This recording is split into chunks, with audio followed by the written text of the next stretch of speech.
हरे कृष्णा। आज हम श्रीमद् भागवतम से भगवान श्री कृष्ण की दिनचर्या को पढ़ेंगे। पिछली कक्षाओं में आपने श्लोक संख्या 21 से लेकर के श्लोक संख्या 24 अध्याय 3 इसमें आपने भगवान जिसमें बोल रहे थे कि जैसा जैसा एक श्रेष्ठ पुरुष आचरण करता है वैसा ही आचरण जो जन सामान्य है वो भी करते हैं। तो भगवान अपने आदर्शों से हमें क्या प्रस्तुत करते हैं हम उसे पढ़ेंगे। ठीक है, हम आज उनकी दिनचर्या को पढ़ेंगे जिसका वर्णन श्रीमद् भागवतम में बहुत विस्तार से हमको प्राप्त होता है। परंतु उसके श्रवण करने से पूर्व हम इसके महात्म्य को समझेंगे। हम समझते हैं हरि कथा श्रवण का महत्व क्या है। आप सभी को हरि कथा श्रवण का महत्व पता है, इसीलिए तो आप अपने बहुमूल्य समय का दान कथा को कर रहे हैं। आपको पता है जब हम किसी चीज का दान करते हैं तो हमको वो उतना ही प्राप्त होती है, लेकिन अगर आप उसका दान भक्तों को करते हैं या भगवान को करते हैं तो आपको असीमित रूप से वो प्राप्त होता है। इस वक्त जब आप कथा में उपस्थित हो तो आप क्या दान कर रहे हो? अपने समय का, राइट। तो ये आपको कैसे मिलता है? शाश्वत जीवन के रूप में आपको अनंत समय प्राप्त होता है, आपको एक शाश्वत जीवन प्राप्त होता है। आइए हम सुनते हैं हरि कथा श्रवण का महत्व। ये कुछ सुंदर श्लोक हैं जो श्रीमद् भागवतम से लिए गए हैं। आप इसको श्रवण कीजिए, बहुत सुंदर श्लोक हैं और गंभीरता पूर्वक आप इसको सुनिए और समझने का प्रयास कीजिए। नाहितोऽन्य शिवः पंथा विशत संस्थिता विह वासुदेवे भगवती भक्ति योगो यतो भवेत्। जो लोग भौतिक विश्व में भटक रहे हैं उनके लिए भगवान कृष्ण की प्रत्यक्ष भक्ति से बढ़कर मोक्ष का कोई अधिक कल्याणकर साधन नहीं है। तो यदि अगर आपका प्रश्न हो कि सबसे अधिक कल्याणकर साधन क्या है उस चीज के लिए जो भौतिक विश्व में भटक रहे हैं, हम सभी भौतिक विश्व में भटक रहे हैं, राइट। जो बद्ध जीव है भौतिक जगत में भटक रहा है, भवसागर में भटक रहा है, तो उसके लिए सबसे अधिक कल्याणकर साधन क्या है? क्या है वो? भगवान श्री कृष्ण की प्रत्यक्ष भक्ति, राइट। उससे बढ़कर मोक्ष का कोई अधिक कल्याणकर साधन नहीं है। तो सबसे बेस्ट जो हम कर सकते हैं ह्यूमन लाइफ में वो यही है कि हम भगवान श्री कृष्ण की प्रत्यक्ष भक्ति करें। और भक्ति में हम क्या पढ़ते हैं? 9 भक्ति के 9 अंग पढ़ते हैं, जिसमें से पहला क्या है? श्रवण, राइट। भगवान श्री कृष्ण की कथा का श्रवण करना, उसी के लिए आप यहाँ पर उपस्थित हैं। भगवान ब्रह्म का स्नेहेन प्रियन्वीक्ष्य मनीषया तदस्य वस्यत् कूटस्थो रतिरात्मन्यतो भवेत्। अब भगवान भगवद गीता के अध्याय 2 में इस बात को स्पष्ट करते हैं कि जो व्यक्ति वेदों के आंतरिक तात्पर्य को जानता है उसके सारे प्रयोजन सिद्ध हो जाते हैं, राइट। अब वेदों का आंतरिक तात्पर्य वही जानेगा ना जिसने वेदों को पढ़ा है। तो किसके पास इतना समय है जो सारे वेदों को पढ़े? तो यहाँ पर बताया जा रहा है कि ब्रह्मा जी ने बड़े मनोयोग के साथ वेद को पढ़ा। एक बार नहीं, 2 बार नहीं, 3 बार पढ़ा और बीच में वो डिस्ट्रैक्ट भी नहीं हुए, पूरे मनोयोग के साथ पढ़ा। और उन्होंने क्या निष्कर्ष निकाल लिया, राइट। वो किस कंक्लूजन पर आए, क्या निष्कर्ष निकाला, आइए उसको जानते हैं। महापुरुष ब्रह्मा ने अत्यंत मनोयोग से वेदों का 3 बार अध्ययन किया और उनकी भली भांति समीक्षा कर लेने के बाद वे इस निष्कर्ष पर पहुंचे कि भगवान श्री कृष्ण के प्रति आकर्षण रति ही धर्म की सर्वोच्च सिद्धि है, राइट। धर्म की सर्वोच्च सिद्धि मतलब जो हाईएस्ट, जो धर्म का जो लेवल है, जो सर्वोच्च सिद्धि है, वो क्या है? जब हमको भगवान श्री कृष्ण के प्रति आकर्षण हो। और भगवान श्री कृष्ण के प्रति आकर्षण अर्थात जब किसी व्यक्ति के प्रति आकर्षण हो तो हम उसके बारे में और जानना चाहते हैं, राइट। उसके बारे में हम और सुनना चाहते हैं। तो भगवान श्री कृष्ण के प्रति आकर्षण अर्थात उनकी कथा के प्रति आकर्षण, राइट। तो अगर हम सारे कार्य को, अपने सभी धर्म को अच्छे से निभा रहे हैं, वो सब कैसे फलीभूत होंगे? भगवान श्री कृष्ण के प्रति आकर्षण के रूप में, उनकी कथा श्रवण के प्रति आकर्षण के रूप में। अब बोल रहे हैं अभी आपने जैसे अगर एक धर्म का स्केल बनाया जाए, राइट, एक जगह मार्क कर लिया जाए हाईएस्ट लेवल ऑफ धर्म और एक जगह लोवेस्ट लेवल ऑफ धर्म, अगर हमने हाईएस्ट लेवल जान लिया, क्या जाना हमने? भगवान के प्रति आकर्षण होना, कृष्ण के प्रति आकर्षण होना, ये क्या है? हाईएस्ट है। अच्छा, अब जो लोवेस्ट क्या है, वो स्केल में पीछे लोवेस्ट, वो भी जान लेते हैं। तो अगले श्लोक में बोल रहे हैं, स्वविड्वरा होष्ट खरे संस्तुत पुरुष पशु न यत् कर्ण पथोपेतो जातु नाम गदाग्रजः। क्या श्लोक है, बहुत ये कह रहा है श्रीमद् भागवतम। देखिए कितना स्पष्ट बोलती है, क्या कह रही है श्रीमद् भागवतम? कुत्तों, सूकरों, ऊंटों तथा गधों जैसे पुरुष उन पुरुषों की प्रशंसा करते हैं जो समस्त बुराइयों से उद्धार करने वाले भगवान श्री कृष्ण की दिव्य लीलाओं का कभी भी श्रवण नहीं करते। राइट? जो पुरुष कैसे हैं? कुत्ते, सुअर, ऊंट, गधे जैसे पुरुष हैं। वो किन पुरुषों की प्रशंसा करते हैं? उन पुरुषों की जो कि समस्त बुराइयों से उद्धार करने वाले भगवान कृष्ण की दिव्य लीलाओं का कभी भी श्रवण नहीं करते। तो शास्त्र तो ऐसे पुरुषों को जानवर कहती है कि जिनको मनुष्य का देह प्राप्त हो गया है, लेकिन फिर भी वे भगवान की कथाओं का श्रवण नहीं करते, जो कि समस्त बुराइयों से हमारा उद्धार करने वाली है। अब उसके विषय में भागवत थोड़ा और कहती है। क्या कहती है? विलेबतो रुक्रम विक्रमान्ये न शृण्वतः कर्णपुटे नरस्य जिह्वा सती दार्दुरिकेव सत्त न चोपगायत्य उर्गाय गाथा। जिसने भगवान के शौर्य तथा अद्भुत कार्यों की कथाएं नहीं सुनी हैं, तथा जिसने भगवान के विषय में गीतों को गाया या उच्च स्वर से उच्चारण नहीं किया है, उसके श्रवण रंध्र मानो सांप के बिल हैं और जीभ मानो मेंढक की जीभ है। क्या कह रहे हैं कि जिस व्यक्ति के पास कान होकर के भी जिसने भगवान के शौर्य और अद्भुत कार्यों की कथाएं नहीं सुनी, वो तो कान है ही नहीं, वो क्या है? मानो सांप के बिल हैं, किसी काम के नहीं है। तो मनुष्य जीवन है, अगर कर्णेंद्रिय प्राप्त हुई है, इनका एकमात्र उद्देश्य है कि हमको भगवान की अमृतमय कथा का श्रवण करना चाहिए। और उस जीव का क्या काम जिसने भगवान के गीतों को गाया ना हो, राइट? भगवान के नाम को जपा ना हो, ऐसा जीव क्या है? मानो मेंढक की जीव है, जिसका कोई काम नहीं है, बस टटराती रहती है और मृत्यु को बुलाती रहती है। सो अब भागवत कहती है कि अगर कथा श्रवण करते हैं तो क्या प्राप्त होगा? तो कहते हैं, अशेष संक्लेश समम विधत्ते गुणानुवाद श्रवणं मुरारे किं वा पुनस्तच्चरणारविंद पराग सेवा रतिरात्म लब्धा। बहुत सुंदर श्लोक है।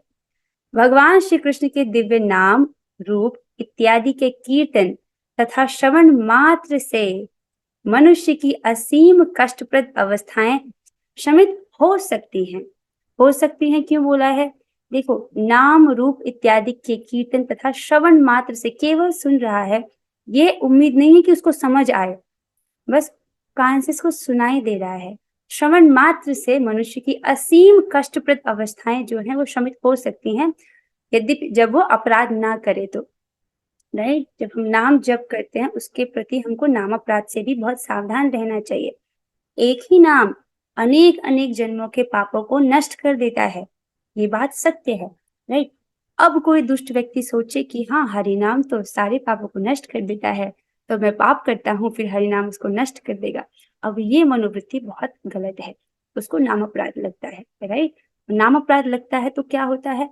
बार बार यमराज के द्वारा प्रताड़ित होने के बाद भी उसका अपराध शांत नहीं होता। राइट? इसलिए नाम अपराध से हमको सतर्क रहना चाहिए। तो भगवान श्री कृष्ण के दिव्य नाम, रूप इत्यादि के कीर्तन तथा श्रवण मात्र से मनुष्य की असीम कष्टप्रद अवस्थाएं शमित हो सकती हैं।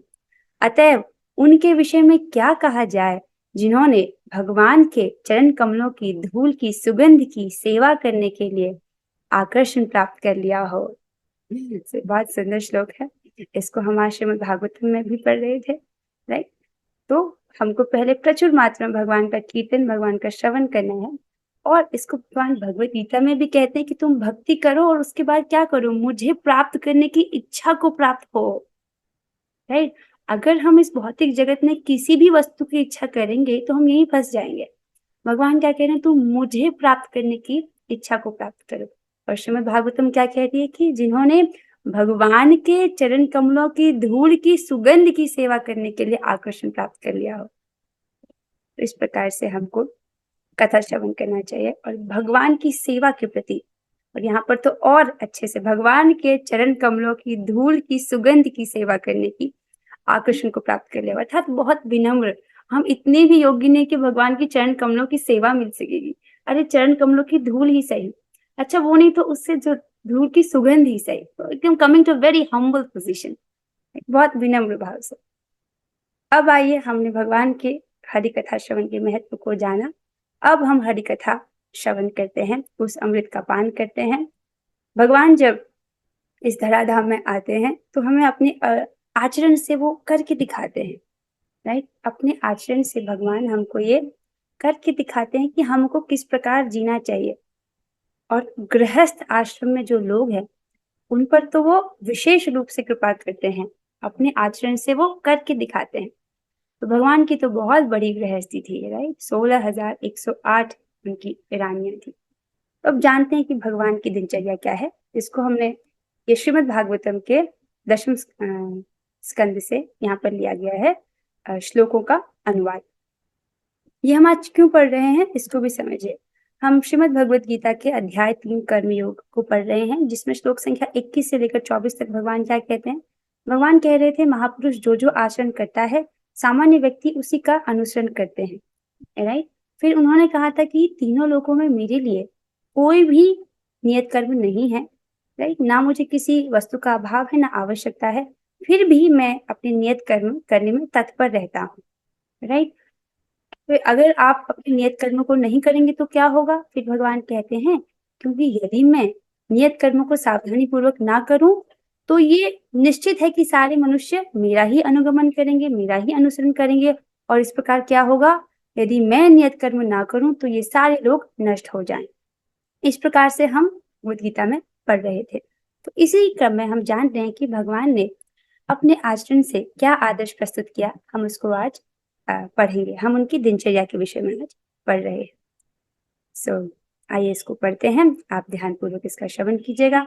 इससे कोई प्रश्न उत्तर नहीं है, बस आप श्रवण कीजिए और वो बात ले जाइए जो आपको वो एक बात जिसके बारे में मनन कर सके, अपने जीवन में उसको उतार सके। तो आइए इस कथा का शुभारंभ करते हैं। सुखदेव गोस्वामी ने कहा, जैसे जैसे प्रभात निकट आने लगा वैसे वैसे भगवान माधव की सारी पत्नियां जो पति द्वारा गले में आलिंगित थी, बांग देते मुर्गों को कोसने लगी। ये स्त्रियां विषुप्त थी क्योंकि अब वे उनसे विलग हो जाएंगी। तो जैसे जैसे प्रभात निकट आ रहा है, ब्रह्म मुहूर्त का समय है, तो भगवान जैसे ही मुर्गा बांग देता है भगवान उठ जाते हैं, लेकिन उनकी पत्नियों को ये पसंद नहीं है। भगवान कृष्ण की दैनिक चर्या का यह वर्णन मुर्गे की बाग से प्रारंभ होता है। भगवान कृष्ण की पत्नियां जानती थीं कि भगवान नियम पूर्वक उठकर अपने प्रातःकालीन अनुष्ठान में लग जाएंगे। इस तरह शीघ्र ही उनसे विलग हुई जाने के कारण वे क्षुब्ध थीं और मुर्गे को कोस रही थी। देखिए, कोई भी भक्त इस चीज को पसंद नहीं करेगा। अभी भगवान मानिए आपके साथ बैठे हैं, राइट, आप उनके साथ बैठे हैं, अब कुछ ऐसी घटना है कि भगवान को उठ कर जाना है, तो आपको भी वो अच्छा नहीं लगेगा, किसी भी भक्त को वो अच्छा नहीं लगेगा। ये तो भगवान की शाश्वत पत्नियां हैं, तो उन्हें भी ये बुरा लग रहा है कि भगवान अब हमसे दूर चले जाएंगे। पारिजात उद्यान से आने वाली सुगंधित वायु से उत्पन्न भौरों की गुनगुनाहट ने पक्षियों को नींद से जगा दिया, और जब ये पक्षी जोर जोर से चहचहाने लगे तो उन्होंने भगवान कृष्ण को जगा दिया, मानो दरबारी कवि उनके यश का गायन कर रहे हैं। आप इसको जानते हैं कि भगवान स्वर्ग से पारिजात वृक्ष को लाए थे और उन्होंने उसको द्वारिका के उद्यान में लगाया था। तो पारिजात उद्यान से आने वाली सुगंधित वायु, वहां से बहुत सुगंधित वायु जो है वो बह रही। अपने प्रियतम की बाहों में लेटी हुई महारानी वैदर्भी अर्थात महारानी रुक्मिणी जी को यह परम शुभ वेला नहीं भाती थी। हालांकि ब्रह्म मुहूर्त परम शुभ है, लेकिन रुक्मिणी जी को ये पसंद नहीं है। क्यों? क्योंकि इसका अर्थ यह था कि वे उनके आलिंगन से विहीन हो जाएगी। अब भगवान श्री कृष्ण उठ जाएंगे तो उनको ये पसंद नहीं था। अब भगवान उठते हैं तो वे क्या करते हैं, यहाँ पर भगवान एक आदर्श प्रस्तुत करते हैं, नहीं कि हमको ब्रह्म मुहूर्त, चाहे जब ब्रह्म मुहूर्त आता है तो हमको उठ जाना चाहिए, नहीं। तो ये पहली बात जो भगवान हमको सिखाते हैं। देखिए ब्रह्म मुहूर्त तो रोज आता है, राइट। अब कुछ उसका सदुपयोग कर पाते हैं और कुछ उसको नींद में ही गवा देते हैं। आप देखिए आप कहाँ पर हैं और उसका सदुपयोग कीजिए। अब भगवान जब उठ जाते हैं मुर्गे के बांग देते ही, हालांकि रानियों को अच्छा नहीं लगता, फिर वे वो उठते हैं। फिर वे क्या करते हैं उसका आगे वर्णन यहाँ पर हुआ है। भगवान माधव ब्रह्म मुहूर्त में उठा करते और जल का स्पर्श किया करते थे। तब स्वच्छ मन से वे एकाकी, आत्म प्रकाशित, अनन्य तथा तथा अच्युत परम सत्य ब्रह्म रूप स्वयं का ध्यान करते। तो क्या करते सुबह उठ करके, अब वो ध्यान कर रहे हैं, राइट। अब भगवान किसका ध्यान कर रही है, हमको ये आदर्श प्रस्तुत कर रहे हैं कि हमें सुबह उठ करके भगवान का ध्यान करना चाहिए, इसलिए भगवान स्वयं का ही ध्यान कर रहे हैं, राइट। तो हमें भी ये भगवान विशेष रूप से आचरण करके दिखा रहे हैं हम मनुष्यों को, कि हमको भी ऐसा करना चाहिए। और प्रभुपाद जी इसको समझाते हैं कि ध्यान की सर्वश्रेष्ठ विधि है हरे कृष्ण महामंत्र का जप करना, राइट। उसको गंभीरता से जपना, जो स्वभाव से ही सारे कल्मश को दूर करने वाला है और जो अपने उन निजी शक्तियों के द्वारा जो इस ब्रह्मांड का सृजन और संहार करती है, अपना ही शुद्ध तथा आनंदमय स्वरूप प्रकट करता है, राइट। जब हम भगवान पर ध्यान लगाते हैं तो वो हमारे हर प्रकार के कल्मश को दूर करने वाला है। इसलिए हमको सुबह उठ के क्या करना चाहिए, हरे कृष्ण महामंत्र का जप करना चाहिए। तो ब्रह्म मुहूर्त इज फॉर चैंटिंग, राइट। ये पहली चीज हम सीख रहे हैं। सो ब्रह्म मुहूर्त रोज आता है, उसका हमको सदुपयोग करना चाहिए और भगवान आचरण करके दिखा रहे हैं, राइट। अपने आध्यात्मिक व्योम से उतर के भगवान हमें ये आदर्श प्रस्तुत करें, हमको करना चाहिए। सो फिर क्या करते हैं भगवान, तब पुरुषों में अत्यंत साधु सदृश भगवान कृष्ण पवित्र जल में स्नान करते, अपने अधो वस्त्र तथा ऊपरी वस्त्र पहनते और प्रातःकालीन पूजा इत्यादि सारे नियमित क्रियाकलाप संपन्न करते। फिर पवित्र अग्नि में आहुति देकर वे मन ही मन गायत्री मंत्र का जाप करते। स्नान करते हैं भगवान, राइट। उसके बाद वे वस्त्र पहनते हैं, फिर पूजा करते हैं, सुबह की जो पूजा होती है। उसके बाद भगवान जो है पवित्र अग्नि में आहुति देते हैं और मन ही मन में गायत्री मंत्र का जप करते हैं। तो देखिए गायत्री का जब जप होता है वो मन में ही होता है। कई बार लोग उसको उच्च गा गा कर करते, पर ऐसे नहीं किया जाता, उसका नियम है और उसका भी एक पर्टिकुलर समय पर किया जाती है गायत्री। आगे चलते हैं। प्रतिदिन भगवान उदय होते सूर्य की पूजा करते और अपने अंश रूप देवताओं, ऋषियों तथा पितरों का तर्पण करते। तत्पश्चात आत्म समृद्ध भगवान अपने गुरुजनों तथा ब्राह्मणों की ध्यान पूर्वक पूजा करते, राइट। वे सुवस्त्राभूषित ब्राह्मणों को पालतू तथा शांत गवों का झुंड दान में देते, जिनके सींग सोने से मणे होते और गले में मोतियों की मालाएं रहती थी। अब देखिए भगवान क्या कह रहे हैं। भगवान भगवत गीता के अध्याय 10 में अपनी विभूतियों का वर्णन करते हैं। विभूतियां अर्थात उनके जो रिप्रेजेंटेटिव हैं, उनकी शक्तियां, राइट, जो इस जगत में हमको दिखती हैं, उनका वर्णन करते हैं और हमको भगवान की विभूतियों का सम्मान करना चाहिए। हम इसको भगवत गीता के अध्याय 3 में भी पढ़ रहे हैं कि हमको देवताओं का सम्मान करना चाहिए। और देखिए भगवान यहाँ पर अपने आचरण से वो प्रस्तुत भी कर रहे हैं। भगवान क्या करते हैं, वे प्रतिदिन, राइट, भगवान उदय होते सूर्य की पूजा करते हैं, राइट। तो हम कम से कम हम सूर्यदेव को प्रणाम तो कर सकते हैं। वे भगवत गीता के प्रथम विद्यार्थी भी हैं। और वे क्या करते हैं, अपने अंश रूप देवता उन्हीं के ही अंश रूप हैं और ऋषियों तथा पितरों का वे तर्पण करते हैं। फिर क्या करते हैं, वो आत्म समृद्ध भगवान अपने गुरुजनों तथा ब्राह्मणों की ध्यान पूर्वक पूजा करते हैं। अपने गुरुजनों की पूजा करते हैं, ब्राह्मणों की पूजा करते हैं, ठीक है। फिर वो क्या करते हैं, ब्राह्मणों को दान देते हैं। ये उनका रोज का नियम है, ये उनका रोज का डेली रूटीन है। इस प्रकार से उनकी जो दैनिक दिनचर्या है, वे क्या करते हैं, सुवस्त्राभूषित ब्राह्मणों को पालतू तथा शांत गौों का झुंड दान में देते। राइट, पालतू गाय, और ये कोई ऐसी वैसी गाय नहीं है। राइट, ये वो गाय है जो दूध देती हैं, इनके बछड़ों के साथ हैं, और सोने से जो इनके जो सींग है वो मड़े होते थे, और गले में मोतियों की माला। वे गौएं सुंदर वस्त्रों से भी विभूषित रहती, और उनके खुरों के अगले हिस्से चांदी से मणे होते। ये प्रचुर दूध देने वाली तथा एक बार ब्याई वाली होती, और इनके साथ इनके बछड़े होते। भगवान प्रतिदिन 16,084 गौओं के अनेक झुंड विद्वान ब्राह्मणों को देते, और साथ में मलमल, मृग चर्म तथा तिल भी दान देते। अब 16,084 गायें प्रतिदिन दान में देना तो हमारे लिए संभव नहीं है, राइट। पर हम क्या कर सकते हैं, गोकोटि दानम ग्रहणे खगस्या प्रयाग गंगोदक कल्पवासा। आपने ये सुना होगा, राइट। अगर कोई सूर्य ग्रहण के समय पर करोड़ों करोड़ों गायों को दान में दे, 1000 चतुर्युग तक वो प्रयागराज में वास करे, और ब्राह्मणों को सुमेरु के समान जो सोना है वो दान में करते थे, इन सब का जो पुण्य है, मिला करके जो पुण्य है, वो पुण्य भगवान के एक नाम बोलने के 100वें हिस्से के बराबर भी नहीं है। अगर मैं कहूँ 100वें हिस्से के बराबर है तब मैं अपराधी हो जाऊंगी, राइट। क्योंकि भगवान के नाम का असीमित लाभ है, उसको हम सीमा में नहीं बांट सकते। जिस प्रकार भगवान सीमित दिखाई देते हुए भी असीमित हैं, विग्रह रूप में भगवान सीमित दिखाई देते हैं कि नहीं, लेकिन वो फिर भी असीमित हैं, राइट। सो भगवान के एक नाम की महिमा भी असीमित है। इसलिए हमें क्या करना है, हरे कृष्णा कृष्ण कृष्णा हरे हरे, हरे राम राम राम हरे हरे। तो जब हम इस हरे कृष्ण महामंत्र का जप करते हैं, तो आप मान लीजिए आपने करोड़ों करोड़ों गायों का दान जो दे दिया है, सुमेरु के समान जो सोना है ब्राह्मणों को दान में दे दिया है, और हजारों हजारों साल तक तीर्थों में वास कर लिया।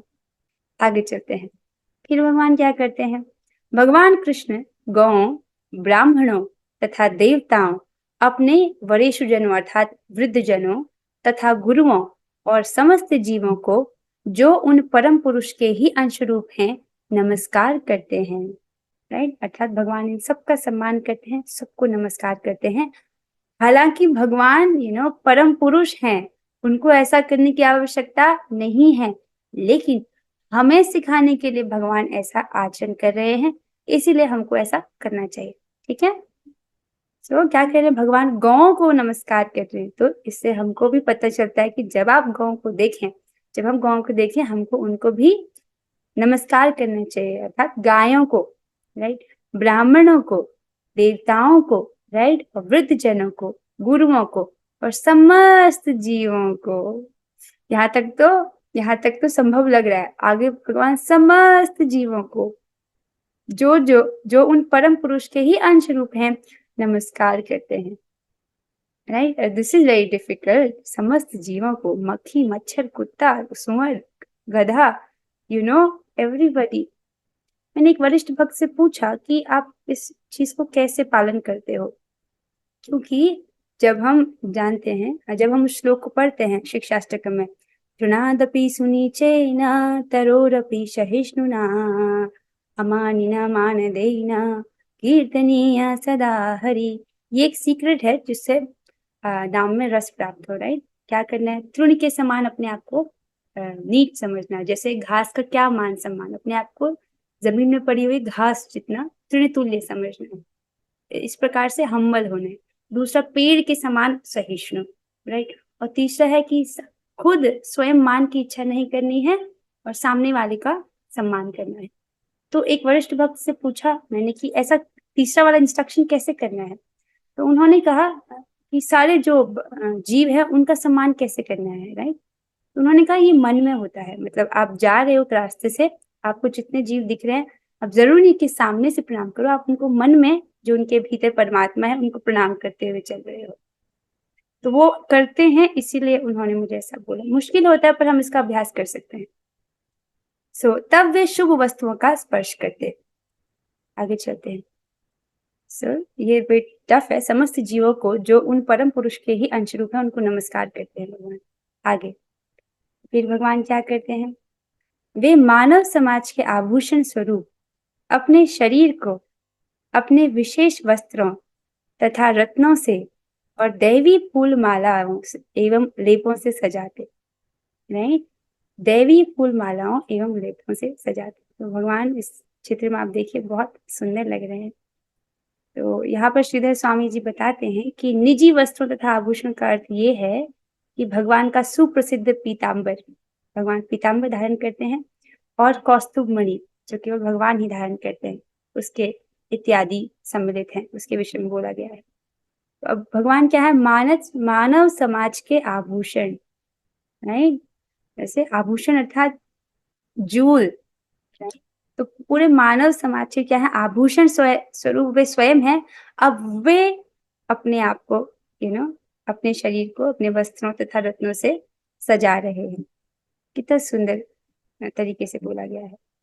फिर क्या करते हैं वे, तब वे घी, दर्पण, गौ तथा सांडों, ब्राह्मणों और देवताओं की ओर देखते और आश्वस्त होते कि महल के भीतर तथा पूरे नगर में रहने वाले सभी जातियों के लोग इन उपहारों से संतुष्ट तो है ना।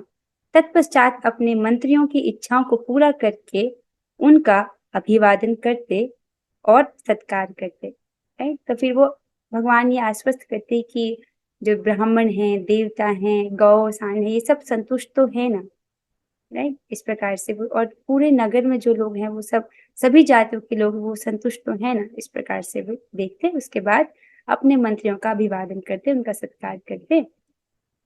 सर्वप्रथम ब्राह्मणों को पुष्प मालाएं, पान तथा चंदन लेप बांटकर इन्हीं उपहारों को अपने मित्रों, मंत्रियों तथा पत्नियों को देते और अंत में स्वयं इनका उपभोग करते। तो भगवान यहाँ पर आदर्श प्रस्तुत कर रहे हैं, ब्राह्मणों को विशेष रूप से सम्मान दे रहे हैं। यहाँ पर समझना होगा, ब्राह्मण मतलब वो नहीं जो जन्म से ब्राह्मण है, राइट। ब्राह्मण अर्थात जो 6 प्रकार के कार्य करता है। क्या है वो, यजन, याजन, पठन पाठन, दान देना और दान लेना।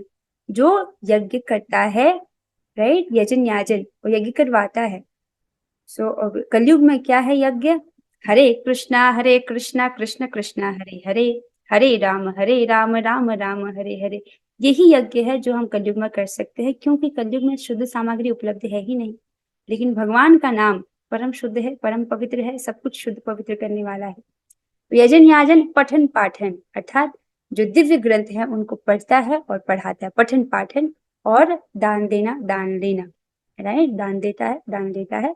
और सर्वश्रेष्ठ दान कौन सा होता है, हरि नाम का दान, राइट। अगर आपने किसी को हरे कृष्ण भाव मंत्र दिया तो सर्वश्रेष्ठ दान है।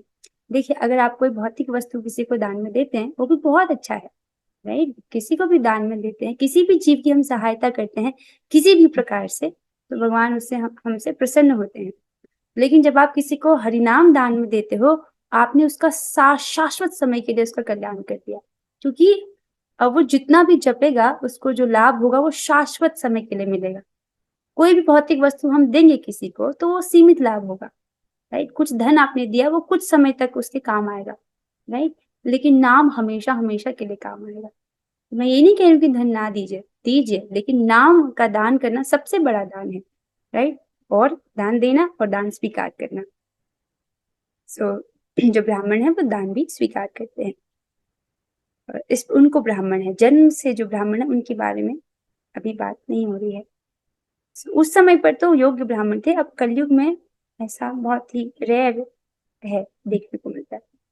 अच्छा, अब क्या करते हैं भगवान, तब तक भगवान का सारथी उनके अत्यंत अद्भुत रथ को ले आता जिसमें सुग्रीव तथा उनके अन्य घोड़े जुते होते। तत्पश्चात उनका सारथी उन्हें नमस्कार करता और उनके समक्ष आ खड़ा होता, राइट। अब भगवान का सारथी आ गए हैं, उनका नाम है दारुक। तो वो एक बहुत अद्भुत रथ को लेकर आए हैं और जो उनके सारथी हैं वो भगवान को नमस्कार करते हैं और उनके समक्ष भी खड़े हैं।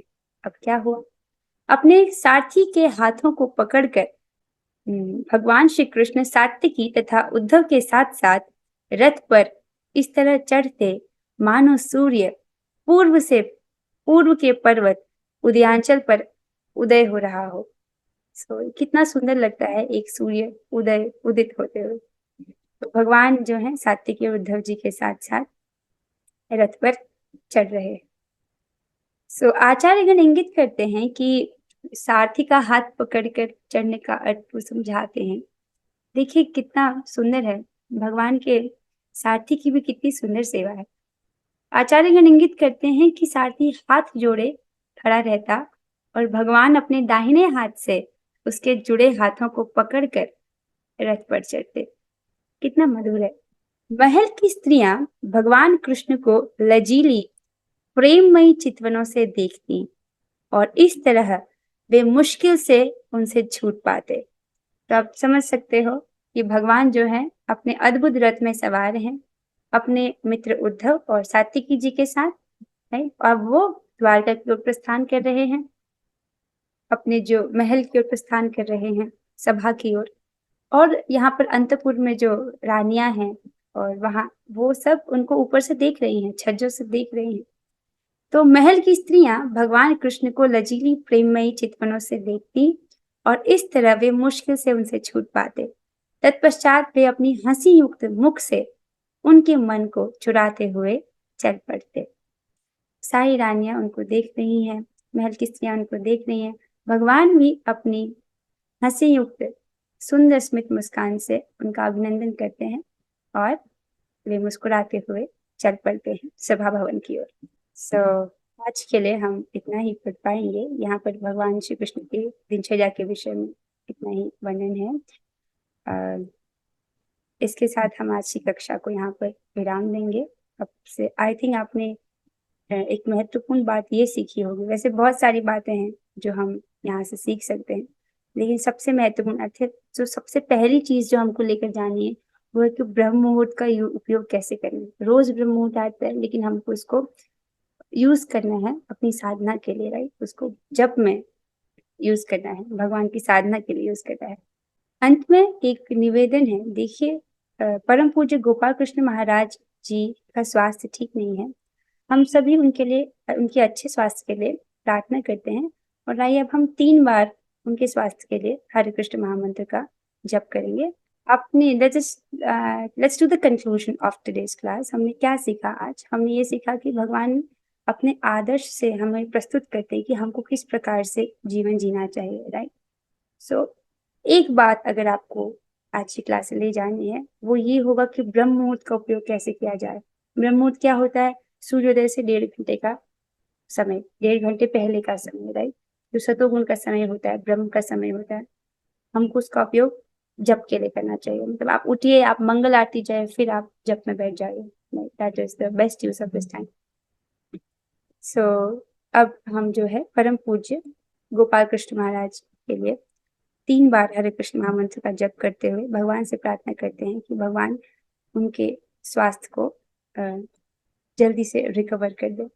देखिए, भगवान के जो भक्त हैं उनका स्वास्थ्य ठीक ना होना ये एक प्रकार से भगवान की माया शक्ति है, राइट। ये हम पर कृपा है कि हम हमारे द्वारा हम भगवान हमसे ये सेवा करवा रहे हैं कि हम उनके लिए प्रार्थना करें, राइट। आप इसको समझिए, भगवान के भक्तों को ये चीज छूती नहीं है, लेकिन फिर भी भगवान अपने भक्तों को कवर कर देते हैं योग माया से, ताकि इस जगत में जो और भी विचार धाराएं हैं वो बनी रहें। आइए अब हम 3 बार हरे कृष्ण महामंत्र जपते हैं। Let's do it together. Hare Krishna Krishna Krishna Krishna Hare Hare, Hare Ram Ram Ram Hare Krishna Krishna Krishna Krishna Hare Hare, Hare Ram Hare Krishna Hare Krishna Krishna Hare Hare, Hare Ram Ram Hare Hare.